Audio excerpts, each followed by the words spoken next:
Hi everyone, you're over there. This is a bit of a weird, funny setup because we're going to do a get ready with me. I am not good at get ready with me's. I have never been. I'm not a makeup person. People are like, what's your skincare routine? It's like, I don't know. My skin is very messed up. I don't know. I don't have a lot of money to invest in stuff. So I just do, I don't know, I guess you would call it the bare minimum. So you're just going to enjoy my coming out of sickness, recovering face because I've been sick for like about a week. And I'm going to put my makeup randomly around this place.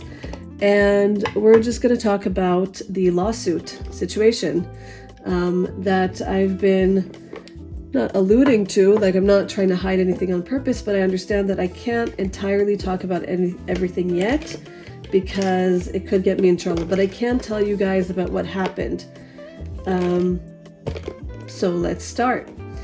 So, as you guys know, I was in an apartment for a while. In Landlord, and just shortly after the war happened, that's sort of like my timeline, something happened and I had to abruptly leave there, and I realized that that situation was not good for me and I had to go. So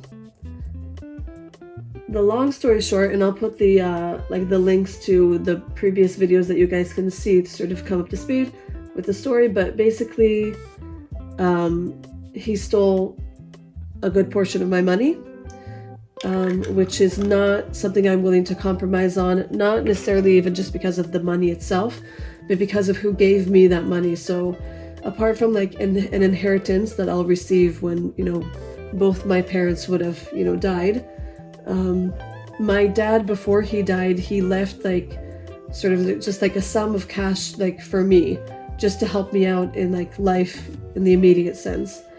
And so I took that money and I put it towards getting into this apartment that I found that I was convinced was like a good apartment. And it ended up not being a good apartment, and it was a very unfortunate thing. So coming all the way to like bring you up to speed to today, what happened is that I sued him. And the court case was on the 27th of November, which was just a few days ago. And I've spoken about it already, about, you know, the justice part of it and everything. But the emotional toll that actually takes on you as a person is not small. It's not a small thing, at least not for me. And I guess that's because I'm really not a person of like, I really am a person of like, of peace, of reconciliation. And I think that if you can figure things out between you and that person, you should try. And the long story short there is, without going into too many details, is that I tried to settle with him out of court. And I think there was like this biased situation in which I'm realizing that one of the mediators, so like you have two mediators, and what happens is that they bring you both into the room. They go through the details of what your case is. They bring in one of you to tell your case to see what you're willing to do, and then the other person, and then they sort of give you their advice, and they just try and help you reconcile out of court. Well, apparently, and this is only something that I understood after leaving that reconciliation, like settling out of court situation, is that I think that one of them knew a family member of the guy that I'm suing, of my landlord. And so when I came back to the table, basically it was like completely turned on me. And they were like, you don't actually have a case. Or at least one of them, the guy that was there, like, oh, are you of this family? Da, da, da, da. And he's like, you don't have a case. I'm like, I don't have a case. Like, what on earth are you talking about? And so they were both like sort of like gaining up on me, if you will. Like, you don't have a case, you don't have a case. They literally just took the whole case and deconstructed it completely. And they were like, listen, like, it's a shame, you're going to lose. Because I was convinced that I had a case enough to sue. So they were trying to deter me from suing. And I'm in the meantime trying to talk to my lawyer and asking like, what is going on? Like, why do they say that I don't have a case? And it was just very, very, very bizarre. And during that time, I was thinking to myself, like, are they giving me bad advice? Like, because it felt just so wildly off. Like, I just couldn't understand it for the life of me. Also, I am going to put more makeup here. Don't worry, I'm not done. For all of you people, I'm not a makeup expert. I have absolutely no idea what I'm doing. Just going with the flow. Anyways, also some people will hate me for not like using another brush, but like, oh well. So I left there sort of very discouraged, but sort of also realized the day after, like, I think that they were biased because one of them knew the guy. And so because at the end of that process, they weren't even trying to like, because what you do in one of those things is that you try and find a middle ground. That's the whole purpose of that thing. And they weren't trying to find a middle ground. Only when they realized that I was adamant on like, I am going to sue him and I'm not going to settle today, then they're like, listen, maybe you can, you know, you'll give her back this and, you know, whatever. And he wasn't willing and I wasn't willing. I'm like, no, like, we're going to court. And so fast forward to like the court date. There was evidence that I found out like between after I submitted the case and between the court date, but I had figured it out, like, you know, until you get the information, until people answer you, and until this and until that, I didn't get that information in time. And so what could have been is that I could have submitted that information and it would have been a bit different when I got there, because technically you're not supposed to submit new information, like new evidence. But I'm sort of getting ahead of myself. But that's just giving you guys a bit of a background to what I'm going to say. So, you know, like, I consider myself a relatively strong person. But I think maybe like a week or a week and a half before that was like the court case, I woke up this one morning and I like was really, really freaking out. Like, I was really, really anxious and really like not okay. And I realized that what was hard for me wasn't necessarily the court case itself, but the fact that I didn't want to go alone. Because when I went to the reconciliation thing, to the settling out of court, I took a car from a friend and went there alone. But it felt like literally 3 grown men just like all pointing like a gun to my head, and I had to just like fight for my life in a very like intense circumstance that they were trying to bombard me. And that was very hard for me emotionally. Like, I had to like take a weighted blanket and like put it over my chest for hours just to get rid of the stress. Like, that's how it felt. It was very difficult. And I realized that I was like really dreading having to go alone. And I was thinking about all the people, you know, my family and my life, whatever, and they all weren't available. And it's not that they didn't want to be, but they couldn't, like either jobs or, you know, cars or whatever it was. There was just not really an option. So I asked another friend that I knew wasn't like working that day, had a car, and I asked them to come with me. And that was also sort of like a learning curve for me, because it's not that it's hard for me to ask for help. It's not hard for me to ask for help. It's just that in this particular thing, it's like, I think as, you know, a woman that doesn't have a father anymore, and sorry, I know this is like completely unprofessional. Like, I don't know how to do makeup, so like, you know, enjoy me. But as a person, like a woman who is in her 30s, isn't married, had these weird circumstances in life, which I had to move back home, and I don't have a lot of like male presence in my life to sort of help me with that, like with all the tough things that can happen in life. You're just used to like doing things alone. Like, all the hard things in life that need to be done, you do alone, and that's fine. That's many of us, right? Even if you do have people that love you and support you, oftentimes we do things alone. But with this thing, I was just sort of like, why do I have to always be like a hero? Maybe I don't need to be a hero all the time. Maybe I can just ask for help and just admit that I just don't want to be alone that day. So I did. And this friend was super, super kind. Like I was sick. You can still hear it in my voice. I was sick like 2 days before, and still then, and sort of still-ish now, and really, really, really not feeling good. And now I realize how ridiculous I look doing makeup. But I wasn't feeling good. And TMI, I also got my period that day. So like, I was a whole bunch of like yuckiness and like vulnerability, and you know, you crack on with life and you're like, okay, let's do this thing. my friend was so kind. They literally came and picked me up, like even because I was like super paranoid. I'm like, I need to get there like super early because I'm not missing this court date, and what if something happens, and what if there's traffic? And they sort of, bared with me. And they did like collect me even half an hour earlier, and even brought me home. But it was like the perfect friend to have like with you on a day like that, because it's like they're calm, and it's just a lot of like laughing, and it's funny, and they're comforting when you need it to be, and they're listening when you need to vent, and they're just chill. And so that was the right person to have with me that day, and very, very grateful for it. Very grateful for the people in my life. I'm super nervous like as the time goes by, because we got there early, sat at a cafe, whatever, and so I get there, and how it works in Israel is like you basically, because it's like an open door to the court. So like you have all these small lawsuits, and it's your responsibility to walk in there at the time where your court, your thing starts. So they basically give you like only like 15-minute slot. Like it's not really a huge thing.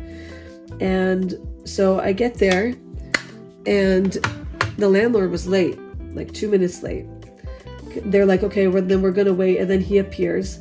And the thing about the evidence that I had only figured out as of late is that because I didn't submit it before, it's like they don't really have the time to like look at it. Even if you're describing like what they're seeing, they're like, they take your case, and they like, go through it before, so that they have all the evidence, they have everything. So you're not basically like saying the whole court case like from the beginning and all the details. You're basically just defending yourself of why you think you're right. Like that's sort of how it is. And because of that, it was sort of hard for the judge. It was a female judge. It was sort of hard for the judge to sort of like understand the situation, but it did change the situation. She said, okay, this does change the situation, because even though what I'm saying and the evidence I have is completely logical, like according to any normal person that would see it on the spot, they don't look at things the same way you and I look at them. They look at evidence and facts. If you have a legally binding contract, which was my contract with my rent contract, if you will, my lease, then that still holds. So you have to basically prove that for whatever reason, you broke it for a legitimate reason. And I found that it was much more difficult than what I thought to do that. And I was sort of shocked by it. But I think mainly the reason for that is because they didn't have enough time to look at the evidence. Now, hear me out. There's one last piece of evidence that I'm trying to get from the municipality that would basically prove 100% my innocence, and the fact that what I'm asking for is legit, and I broke that contract for a very legit reason, because it talks about like I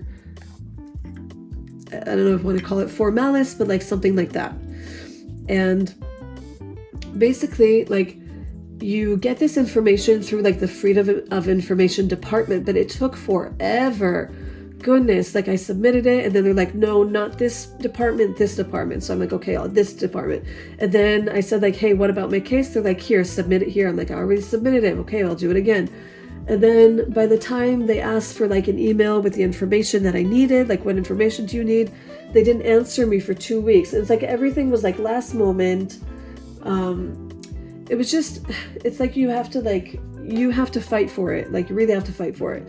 And even in that morning, I was like still trying to call them and like, listen, I could win this lawsuit if you just give me this information. They're like, she's not here. I'm like, fine, like this lawyer person that's representing like another case. So I was so discouraged by it. I'm like, okay, I'm gonna have to try and go in there and just win without it. So basically, like, the judge is like asking you questions, and then there's like a rebuttal. So like you answer at the podium, and then he answers back. And his case was so freaking weak. I was like, dude, like, try and at least do better. Like, he just literally had such a weak case that I'm like, I don't know how anyone can believe this manipulator is so manipulative. But the conclusion of it was that I asked, basically, I'm like, listen, if I just get this evidence, you'll see that I'm right. And she's like, okay, what we can do is basically I can cancel this lawsuit, like cancel it. Like I would have to resubmit it. She said it'll have to be on your own money, like to resubmit it. Because most people, they wouldn't do that because it costs them more money. But because I'm getting actual help to cover this lawsuit, then it's, all we have to do is resubmit it with new evidence, which is, it prolongs the process, but I think I'm willing. And so she said, like, we'll cancel it completely and you'll have to resubmit it and we'll see you here again. But she said, but try to talk in the hallway and like try and see if you guys can manage. I'm like, listen, I tried with him. He's unwilling. And she's like, okay, like, try. And he was acting like this innocent little lamb, like it just really, I don't know how this person lives with himself. Literally do not know how he lives with himself. Anyways, I'm not actually happy with my makeup. I think I've just been like doing things, but I don't know. Maybe when I put mascara on, it'll all just like come together. Who knows? But anyways, it was just so infuriating to see just how much this person like lies and manipulates. And so, they give us both these, like, it was sort of awkward. They give us both like, the cancellation, whatever papers. And he's like, in the hallway, he immediately was like, do you want to try and like, whatever. I'm like, okay, let's try. And then he immediately was like, listen, like I was doing you a favor, like XYZ, like I'm only thinking about something symbolic. I'm like, something symbolic? Like you, without saying too much, like you put my life at risk and you're telling me that you're going to give me back something symbolic? Like, anyways, literally a conversation of 15 seconds and it was done because there's literally like, there's no one to talk with. Like it couldn't be done. And I think that it's sort of like, I'm a person of faith. I'm a Messianic Jew. In the Bible, okay, some of you that maybe don't know the story, there's a story about Moses and Pharaoh. The Hebrews were slaves in Israel for 400 years, and Moses, on behalf of God, came to set them free, okay? And when you read about Pharaoh, he's just this really egocentric, proud person that just literally can't, his pride gets him like in trouble. Like he can't, despite his own self, it's like he can't do what is right, or he just won't let them go because his pride just doesn't allow him to. And I feel like my landlord is sort of the same thing. Like he just, for the life of him, he just like, he can't, he's just so freaking proud. And so anyways, I sort of were walking in the hallway. I realized that there's no way to have a conversation with this man. And he's like, fine, whatever. He acts like he's just this like righteous person. It's insane. It's almost delusional. Like, I wonder if he believes his own self. But anyways, I'm like, okay, then I'll see you in court in a few months. It's like, oh, okay. So he walks forward and I am at this point sort of like, I don't want to walk with him. Like I'm letting him just like sort of like go. And I get to like the parking lot where my friend's waiting for me. And I didn't want to walk into like the car with, just still speaking on the phone, because I was speaking with my lawyer on the phone. I was giving him an update. And he's like, okay, that's really good that she gave you like to submit the case again. And he said something about like, like trying to reconcile. And I'm like, listen, like I tried that. Like he's not being fair. He doesn't like I'm not going to get the good end of the stick. And this guy is like literally not brought to justice ever because he keeps getting away with it. And it just didn't feel right to me. So as I'm speaking to him on the phone, like I thought that already, like this guy had already left, right? Like he's not here anymore. And so I'm in the parking lot sort of talking on the phone, and here comes Mr. Landlord in his car, and he's like, do you need a ride somewhere? And I'm like, no, like, and I'm still on the phone, right? But also like I would never take a ride from him. Like, go away. Like, just, you've done so much damage. And I can't even tell you guys the things that he did in between, like this lawsuit, the settling out of court, and now how he tries to like sabotage my life. I'm like, you are crazy. to like even, so I realized that he was trying to start a conversation. Is like, do you want to try and like again set out of court? So what I think happened, this is my assumption, is that he got into his car, called his lawyer, and told him the thing, because I now know really incriminating evidence against him that if I'm right in this, and I'll tell you guys in a second what this is, if I'm right in this thing, then he could be in like real trouble. Like he's not going to win. There's no way he's going to win. And so I think that he sort of freaked out, and his lawyer sort of told him like, if you can try and reconcile, then try. But at this point in the game, I'm like, no, like you had so many chances. Like I look at it like Pharaoh, and every single time like God gave him a chance. Moses gave him a chance, like, let my people go. If not, bad things are going to happen, because you're doing a sinful thing, and your own reaction, your own actions, they come back on you. And I feel like that's sort of what's happening, that he, at some point, it's like, you know what, enough. Like, I can't do this anymore. You're not actually willing to reconcile. That's not what you actually want. And so the answer is no. Like, actually, I'm going to put more thing to whatever, like definition this thing. But like, you understand what I'm saying? Like at some point, there has to be a point where it's enough. And you say like, listen, like I realize that you are unwilling. You're not actually truthful. You're just trying to come out of it with the least like damage towards yourself and gain towards yourself. You're not a righteous man, and this isn't okay. Like you can't do that to me anymore. I'm not down with this. Like I'm not down for it. And I'm just realizing that, you know, as a person of peace, I always do try to like take the route of the least resistance. And like if a person is really wanting to reconcile, then great. But he's not.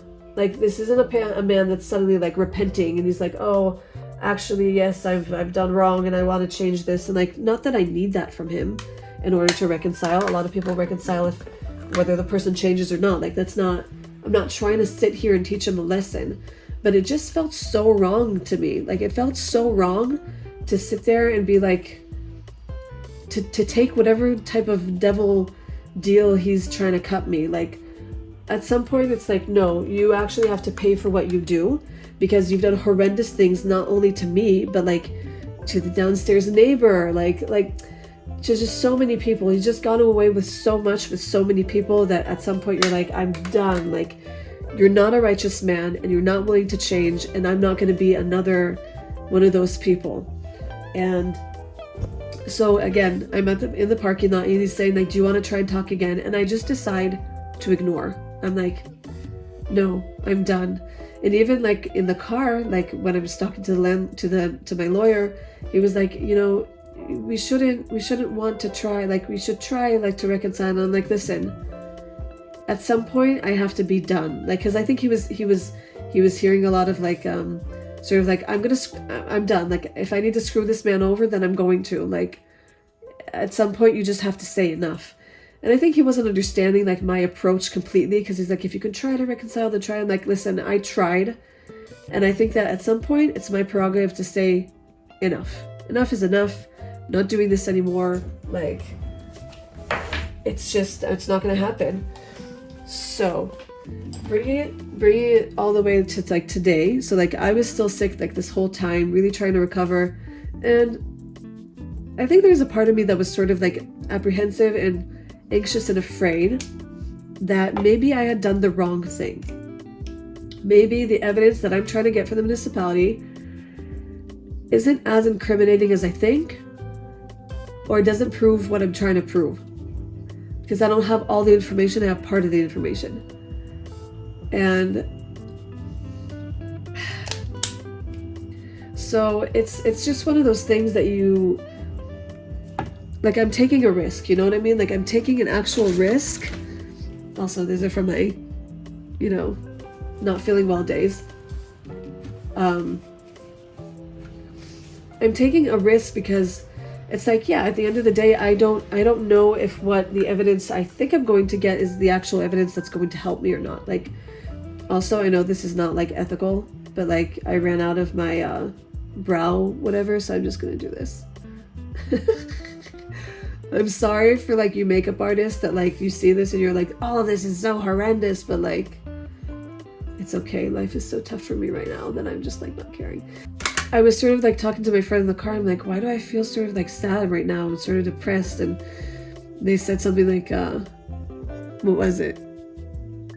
Something like, oh, because now you know that you're gonna have to like go through this again. Like it's prolonged. And I'm like, yeah, like that's also like a thing, because I've been dealing with this for a year, a whole freaking year, a whole year that I've been dealing with this, and really trying to just, you know, you want to live your life, but you feel like this, you know, this thing is sort of nagging at you and still there, and technically he still has my money that my dad gave me, and all that feels really yucky. And you know, it's one of those things that you're like, I just wanted it to be done with that day. I wanted it to be over, and it's not over. And yet I understand that I need patience within this process. Like if I want this process to actually, if I want justice, and justice for me and justice for other people, then it needs to be the long way around and not the short way. And sometimes that happens in life, that you just have to be super uber patient and a bit stubborn probably, and just say like, you know what, I'm willing to go through a bit more discomfort and probably suffering and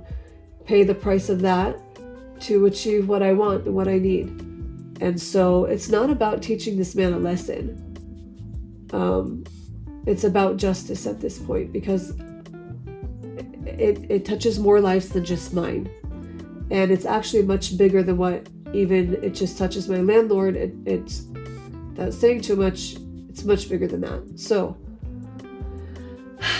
that was sort of my experience. And again, I'm sorry to be like so cryptic. Like I can't say everything now, but I think you guys can read between the lines. I'm not going to confirm or deny anything if you say it in the comments, but like you guys can put up your theories if you want. But that's basically the situation. And so the next step is calling back the lawyers of the municipality and getting that last piece of evidence, and like making sure that I resubmit it now that I know like what exactly they're looking for. Then I can like, we can sharpen the case like and make it even better and make sure that we know how to answer for everything. And so yeah, that's my long story not short. It's been a while if you've made it till this far, but anyways, I'm just really grateful for you guys. I'm grateful for all the help that I've gotten on this case, from all the different people that have helped me and have listened to me and stood beside me, and for my friend that took me, because that was like really helpful for me to not be alone during such a stressful day. And I'm just really grateful for you. And if you're a praying person or a person of faith in any kind of way, then please send your prayers my way, because the story isn't over yet, and I am determined to make it work and bring justice to all. Anyways, that's the story, and I hope that you guys are doing well. I'm not sure what to think about my makeup today, because I'm not good at it, and I don't know how to do like all the shadowing and like whatever it's called, because I'm not good at it, but it's fine. It's good enough. Anyways, thank you guys for listening to this TED Talk spiel of my update. And I just wanted to say, if you're new here, then welcome. As of late, my channel has been a bit more like sit down talky, but like I'm hoping that that will change. It's just that life has been very, very busy lately, and I just had to, you know, do what I need to do to keep the channel going, but also not exhaust myself. So hopefully we'll get back on some kind of normal balance between the content, but I'm assuming that you guys are here not just because of Israel, but because of me. Because you and I are friends at this point, and I appreciate all of you and I love you. So sometimes life just sort of looks like this, and I appreciate all of you guys. I'm sorry I can't get back to your comments as of late, but I do read all of them. So yeah, if you're new here, feel free to subscribe, hit the notification bell. If you're not new here, then welcome back. I love you guys so freaking much, and I'll see you guys in a vlog very, very, very soon. Mwah.